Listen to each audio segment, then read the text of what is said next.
Hi, my name is Mark, one of the pastors here at Trillium. I've been single most of my life. I've been married twice, and I'm currently married. But I would say most of my adult years I've been single. And I've had a lot of time to think about romance. I've kind of wandered through the valleys and the mountains of romance in my 20s and 30s. And I came to an awareness that romance is in some ways an expression of a deeper love for us that is spiritual nature.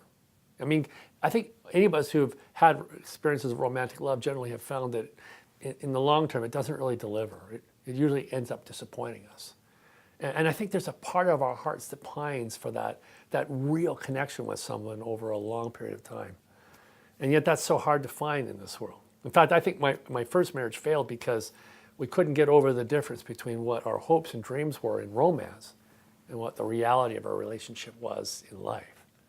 And some relationships and some people can get over the difference, and others, well, they don't seem to be able to make it over the hump.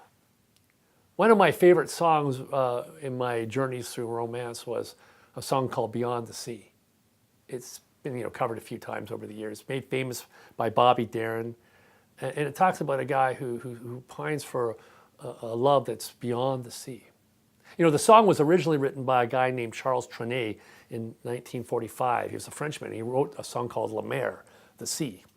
And then a guy later came along a few years and he put the word beyond the sea. And it kind of changed the whole tenor of the song. It made it into kind of a transcendent experience. It changed a song from describing nature to a romance song. And it's kind of come down to us that way ever since.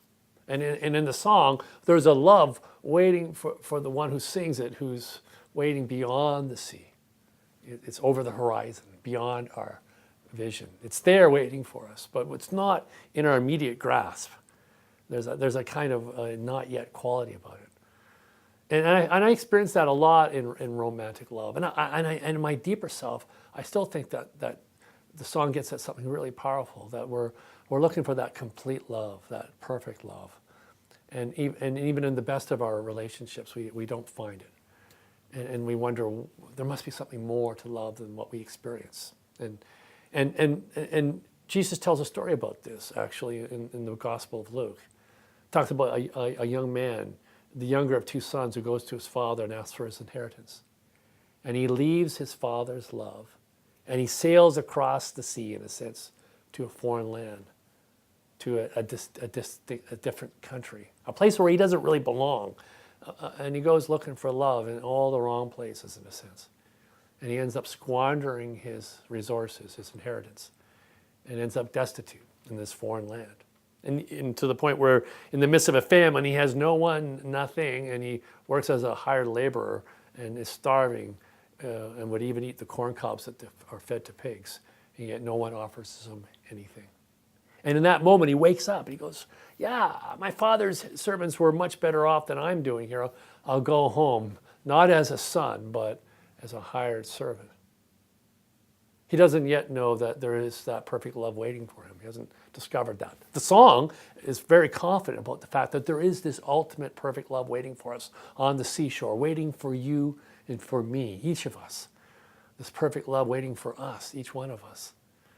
The young man goes home, and it's only when his father comes out and rushes out and embraces him and kisses him that he realizes that he's never left his father's love and truth. His father's never stopped loving him.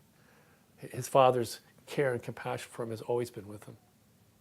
You and I are, in a sense, are pilgrims, and we're looking for perfect love in the wrong places, but at some point we'll get the sense to begin the journey home. We'll turn and head back to where we started, and we'll recognize that perfect love for the first time for what it really is.